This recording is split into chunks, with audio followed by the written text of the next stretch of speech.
Lahore. Through dint of hard work and untiring efforts, in 1965, they raised the largest steel engineering company in Pakistan. And then on 2nd January 1972, it was nationalized. And there was nothing in their hand to be busy about. Yet, my father and his brothers never lost hope. And they stood up and accepted the challenge. And in the very same government regime, in 18 months, they raised 6 new small factories to avoid further nationalization. Guinness Bank was their banker. They said, come to England, we will give you a lot of opportunities. My father said, no, I was born here and will die here. Now, what is the moral of the story? That wherever there's a will, there's a way. So we are facing these problems, these challenges, but I think global North has to appreciate that global South will survive, then they will survive, and vice versa. We have taken over the reign of the country again after 8th of February this year, and I am now determined, in terms of the example I've just given you, to put things in order. Easier said than done. For example, our power sector is in shambles. I'm being very honest with you. Power theft in a massive fashion, and elitist culture, doles out and hands out being given to those who don't deserve it. Our revenue sector in tatters. What we receive annually, we lose at least 4 times that amount through leakages. And unless we plug these loopholes, we'll never be able to recover from these devastating impacts out of actions of our own, nobody else's. Let me be very clear. And then there is also a problem of inflation and debt trap. I call it death trap. Now, all this put together is a big challenge.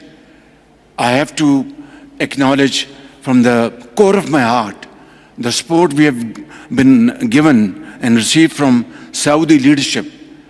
I think a friend in need is a friend indeed, and we will never be able to repay back to them what they've done to Pakistan in difficult times.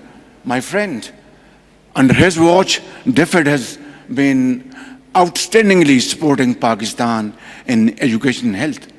But the point at issue is that we have to stand on our own feet. Yes. And I know this is possible, difficult, but not impossible. And how? That is the point at issue.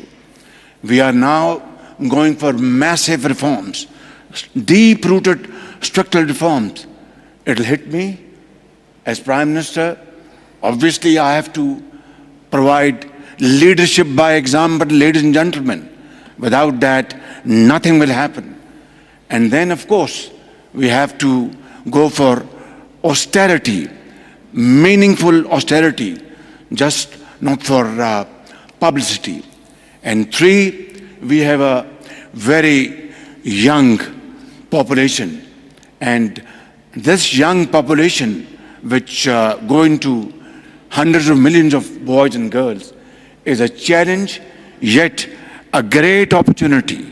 So we have to provide them with modern tools and technologies, information technology, AI, and other vocational training, to provide them with opportunities to become self-earners, SMEs. And then here in Saudi Arabia, they should come here and open offices and contribute in nation-building efforts here. In Pakistan, promote our agriculture through modern techniques, and of course, providing the farmer with best seeds and fertilizer, and of course, modern tools. My dear friends, ladies and gentlemen, It's a humongous task. It's not an easy task. We have to go for higher exports. For that, we have to have opportunities made available to our exporters. We are a country. We don't have oil. We have gas, but it is on the lower trend, depleting. We have our biggest asset, natural resources, mines and minerals, fertile land, and of course, this youth, which is the biggest asset for Pakistan. And together, I'm not going into details over here, but before I came here, for example, in order to have deep-rooted structural changes, you have to separate black sheep from the white. And before I came here, for the first time in the history of Pakistan, after getting credible input from agencies, I made OSDs, those highest level officers who were not functioning, had a grey record, and I said, come what may, I will not accept any pressure. I will move forward with a sense of purpose, with a sense of achievement, and make Pakistan find its place in Committee of Nations through hard work and untiring efforts. Thank you. Thank you. Thank you, Mr. Prime Minister. I think you heard on the applause that was very well received. I'm moving now to Anna Marks, a global chair of Deloitte. I think what we also have heard during these 2 days, and I know you, Anna, have been in many of the sessions too, is that we need more collaboration. If we work against each other, it's not productive. And you're seeing this in business context all the time. How can we collaborate better to meet the targets we have set, being sustainability, being inclusion? So I know you have some thoughts on this. Well, thank you. And your mic. I think I would know after watching the previous two speakers and after dealing with remote working for quite some time during the pandemic.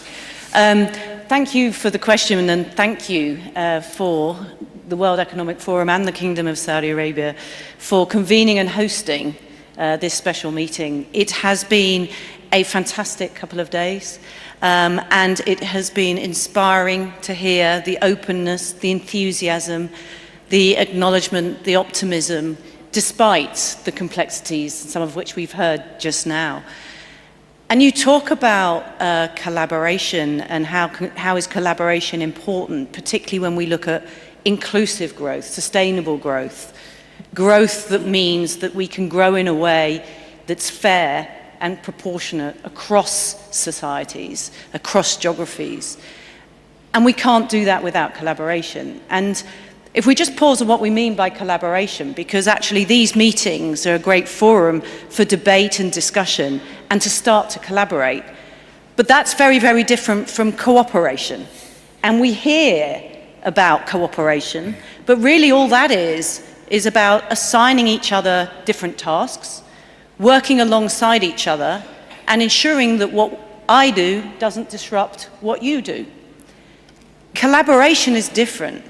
Collaboration is convening and creating a common goal, a common vision, and building the activities together and executing those activities together to reach that goal. And that's true collaboration. And given the complexities we're facing globally right now, much of which has been debated and discussed over the last couple of days, it's very easy to see and to feel that there's an increase in invisible and visible barriers to collaboration. And I'd encourage us all to look for where we can collaborate, because without collaborating, we can't achieve our goals of truly inclusive growth. And maybe if I just give one example to bring it to life. If we think about the sustainability aspect, you mentioned sustainability, and we talk about the importance of sustainable aviation fuel. Sustainable aviation fuel could have a significant impact on our ambitions around carbon emission reduction. And the International Air Transport Association talks about sustainable aviation fuel, probably contributing around 65% or so of the solution to achieve the net zero goals set out for 2050. It's that important. But it's nascent, it's expensive, it's going to take time to produce the production facilities, the raw materials. If we allow this to continue, and if we operate in silos, we won't achieve what we need to achieve, which is to accelerate and to achieve those goals for net zero ambitions. So what we need is collaboration. We need the agricultural waste producers to think about alternative sources of raw material. We need the jet fuel producers to be aligned with that and think about repurposing and building the production capability and processes. We need the transportation sector to think about how do we transport, what are the logistics that are required around that, complying with regulation and so on. We also need airlines to lean into that. We also need policymakers to ensure that all parties can play their part and that they're incentivized to do so in the right way. We need the funding mechanisms to do it. We need the consumer activity. We need actually associations, trade associations to play their part. The ecosystem goes on. So we need true collaboration in order to build the sustainable aviation fuel that we need to help achieve that net zero goal. So that's just one example. If we're going to get to inclusive growth, it's not about cooperation, it's real collaboration across the ecosystem. Thank you. Thank you very much. I think this is a perfect segue over to you, Minister. Faisal, we had a big contraction of the global economies during COVID. We'll come back to that with Stefan. But no, many countries are back at pre-COVID levels, most countries. And we see that growth is back, not as high as it used to be, but growth is back. How do you, from the Kingdom's side, see the projection now for the coming year? The Kingdom's economy is doing pretty well and has also diversified. 50% of your GDP is now already non-oil related. So how do you look at global economic outlook? So, thank you, Borge. I believe we view the global economy evolving, but still stuck in a low growth, I'd say, phase, and it's unevenly distributed. If you look, for example, at IMF's recent projection, they've been increased to 3.2, but if you double click on that, you'll see that advanced economies are between 1.6, 1.8% for the coming year. And the US stands out a little bit at 2.7%. If you look at emerging economies, they're a bit higher at 4.2%, driven mainly by India, but also the Middle East and Central Asia. India at 6.5, Middle East, Central Asia at around 4.5% and more. So that's not the growth numbers that we want to continue with. We want to see more global economic growth, and that's why we're convening here. One of the themes is growth, and by that we mean inclusive growth, and how do we get there? We believe there's two things we need to focus on. One, productivity. Productivity has been going down since the global financial crisis at 1%, especially in advanced economies, at 1 percentage point per year.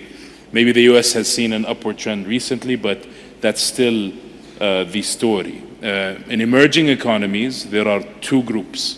There's the fast lane, as some experts call it, and the slow lane. The fast lane represents around 3.6 billion people. If they continue at that growth level, they would reach advanced economies level within 25 years, but you're still leaving out 1.4 billion people in the economies that they live in. So productivity needs to see a shift. We need to focus on the tools, the interventions that will help us grow productivity. And if you look at the fast lane countries, most of the growth or most of the performance came from very large investments. we're talking about 20 to 40% of GDP in terms of size. That's large.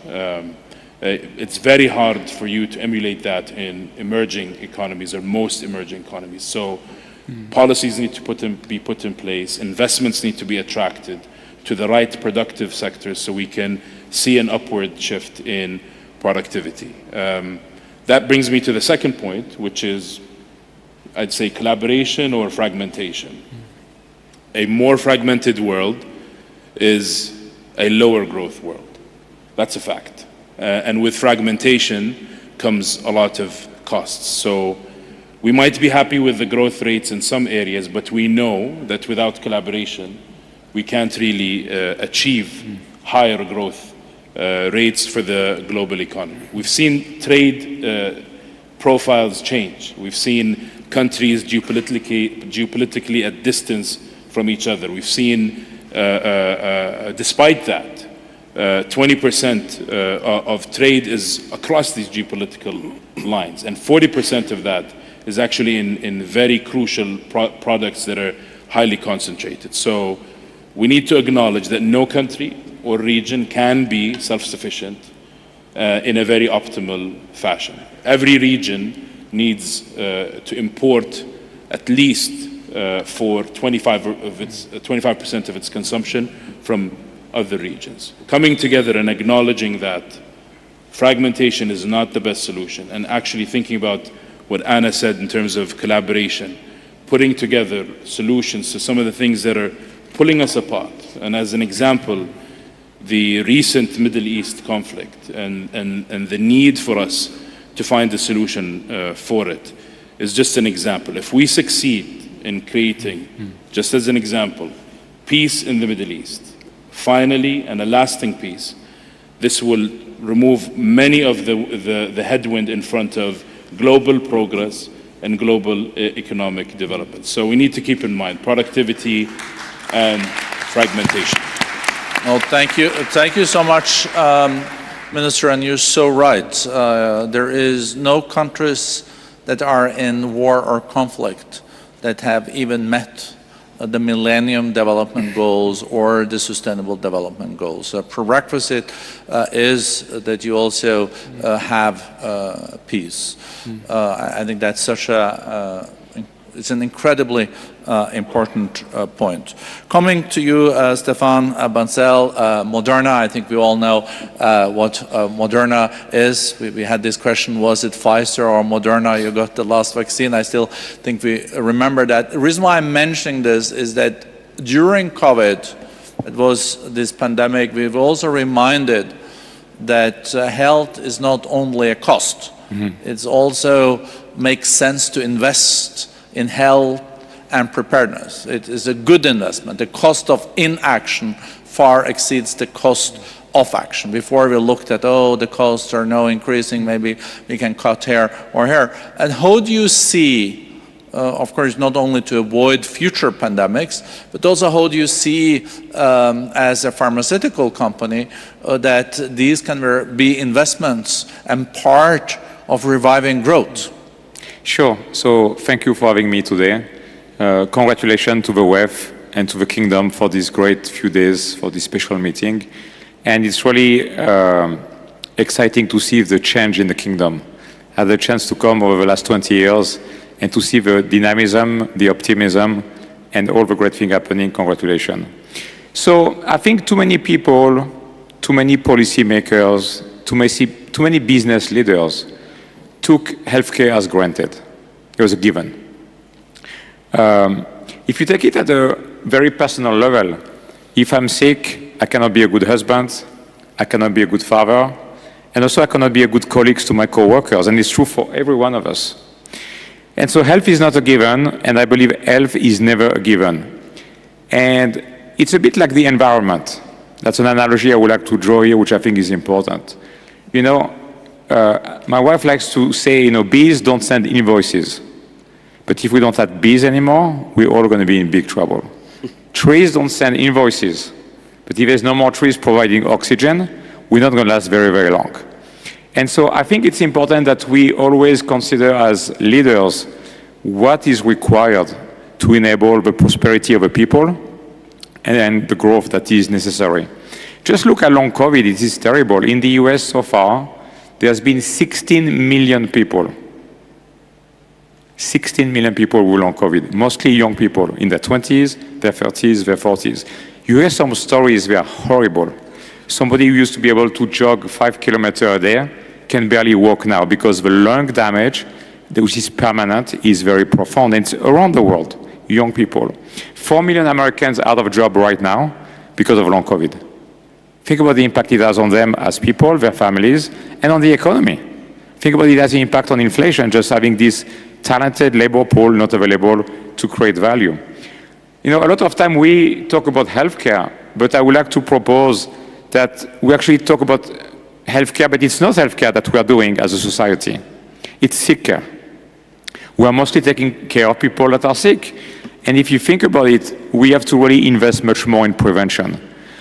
What I think is really exciting today is we are every day learning more and more about how our body works. I believe we are just years away, not decades away, years away from understanding most of the functioning of a human body. That is a miracle in the history of humanity, us on the planet. For hundreds and thousands of years, we had no idea how the body was working. Until recently, we used to bleed people when they were sick, trying to help them, right? So think about the world where we can use that knowledge to help people not get sick. That's how we're going to really help a lot of people across the world, including people, of course, in low-income countries. And I think that's the solution. You know, too many times I talk with public health leaders, and as you say, we talk about vaccine and we talk about cost. Vaccine is one of the best, if not the best, return on invested healthcare dollar. So we should really think about how do we prevent people from getting sick.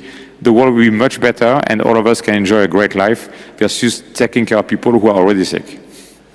I think that was a very important message, and I will not forget what you said, or your wife said about the bees are not sending invoices or the trees, but they're doing a very important job. And also, what we're doing today is sick care and not health care. How can we also do more preventive? I was hit by COVID thrice, but my lungs are fine.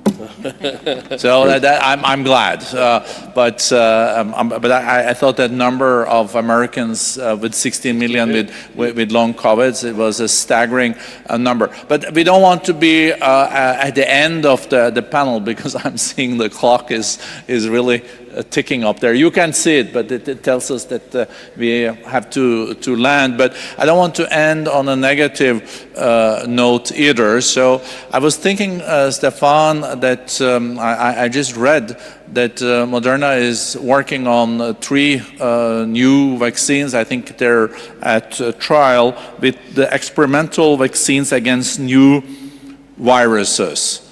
I guess that's good. Yes, we're actually 28 that are in the clinic right now. Okay. Some will be approved as early as in the next few weeks. But the thing that excites me the most is what we're doing in cancer. We have amazing data in skin cancer. We're working with many regulators to get these to patients as soon as possible. And I think that because of the progress that the scientific community is making in the basic understanding of cancer, I believe in our lifetime, we're going to see most cancer being able to be taken care of, which will be a wonderful hope for humanity. Wow. As you know, for so many families, we have all been touched by cancer, 2 loved ones. And I think if we could live in a world where cancer is treatable and not a death sentence, that will be a big step forward for mankind. Yeah. Next decade or in 2 decades? I'm talking years. Again, I'm talking years, and I'm hoping that potentially as early as next year, we will have the first product on the market for cancer. Wow, that's really. I think everyone has had someone, friends or family that has been affected. I think this is also a bit of a segue back to you, Minister Faisal, because I think artificial intelligence also will play an important role in the future of healthcare.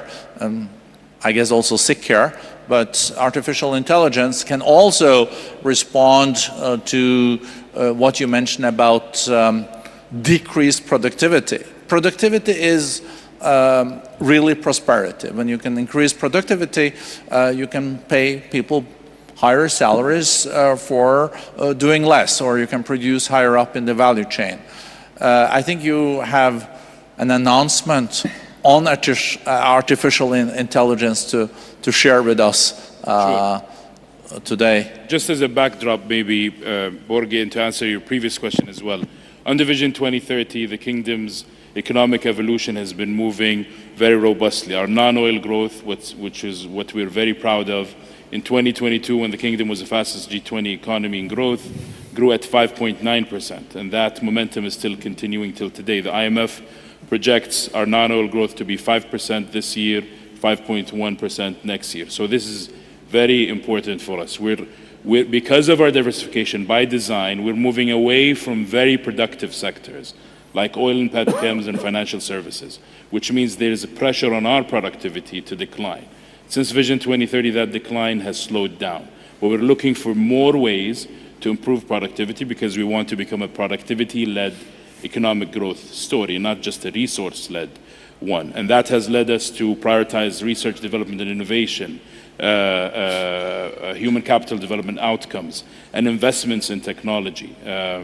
More recently, focusing on artificial intelligence as well. As a user, the government is one of the most active governments in terms of looking at a lot of policy areas and problems and trying to answer them, but also the private sector, as an investor, but also as a platform for others to participate in. And because of that, and because of what we said earlier, the importance of this kind of technology being inclusive. If it's inclusive, this means it can create growth avenues in the lesser developed countries, if we focus on inclusivity. So we're very proud to be joining the AI Global Alliance that's been launched by the World Economic Forum. The Kingdom will be joining this alliance as of now. And we're also very much excited about working with the Forum on this new initiative called Inclusive AI for Growth and Development. That's one way the Kingdom will push the needle on the need for global governance when it comes to artificial intelligence, but also making sure this technology is inclusive for optimal global growth outcomes. Bravo. No, thank you. Thank you very much, and I think we then will be working together to make sure that AI can work in the interest of humankind. The World Economic Forum is a Swiss-based international organization, so I learned when I started at the forum that you have to be on time. It's the only place is in Switzerland if they start a meeting before the time. If you're arriving at 5 and the meeting was supposed to be at 5 and there were critical mass, they would just have started. And I see there is 0 time left there. But I also felt the panel was so good, I would have liked to continue. But I learned from being a former speechwriter that you should end when people still want you to continue, because that's mainly not the case when it comes to politicians. You want them to land. So I think this panel has been a great panel. I would also like to use this unique opportunity when we are at the end of this summit, the special meeting that has meant a lot to the World Economic Forum. It's our first time in the Kingdom in our 55 years history. It's incredible the changes that are taking place here. Also the cooperation with the Kingdom, with Minister Faisal, but I see also many of the other ministers that we work so closely with, and also under the patronage of His Royal Highness the Crown Prince, has been incredible.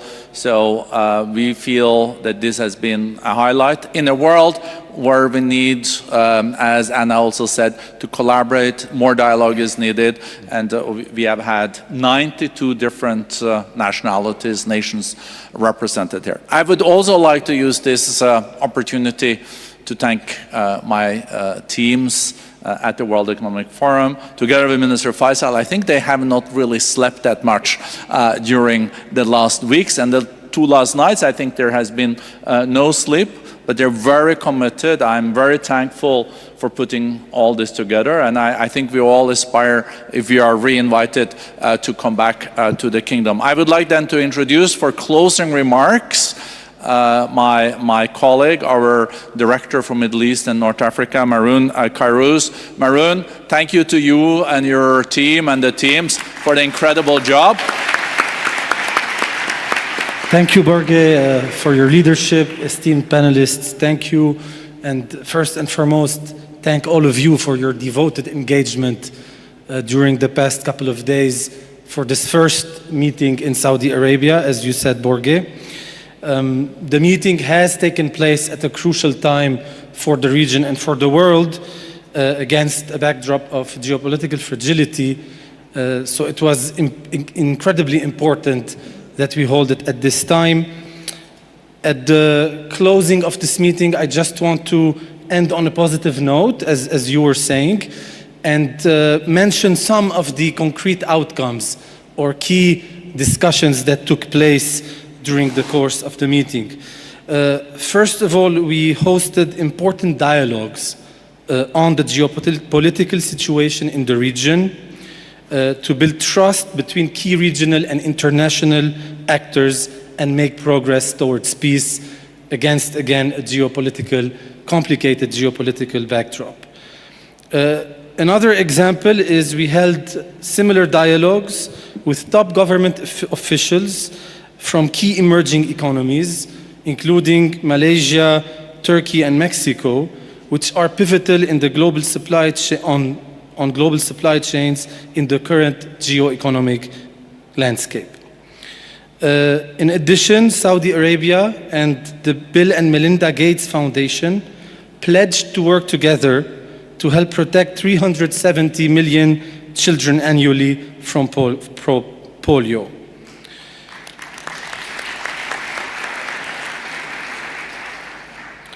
A new forum report was launched that explores how artificial intelligence could revolutionize education systems for educators and students alike, while a new framework will chart a path for governments and employers to expand a global digital workforce. We signed an agreement, as in the World Economic Forum, signed an agreement with the Saudi Space Agency to launch a Center for the Fourth Industrial Revolution to ensure that the fast-growing space industry contributes to sustainable economic development. As was just announced by Minister Faisal, Saudi Arabia will join the forum's AI Governance Alliance on Inclusive AI for Growth and Development to identify challenges and solutions to global AI access. On cybersecurity, we published a report on the guiding principles to enhance cyber resilience in manufacturing. Together, we explored policy tools that can scale up the use of clean energy solutions while ensuring equitable growth. For instance, our Global Future Council on the Energy Transition released a report detailing the geopolitical, environment, and economic implications of shifting from fossil fuels to critical minerals. The leaders for Sustainable MENA, a community of CEOs from the region, met to strengthen their corporate climate commitments and to help their suppliers down the supply chain to decarbonize. Our innovators from Uplink launched with the Saudi Minister of Energy and the Ministry of Economy a new circular carbon economy initiative to source startups working on cutting-edge solutions for reducing, reusing, recycling, and removing carbon from the atmosphere. Once again, please allow me to thank all of you for your devoted engagement, to thank Minister Faisal and his team for the great collaboration, and a big thank you to the Kingdom of Saudi Arabia for hosting us here. Have a great rest of the day, everyone.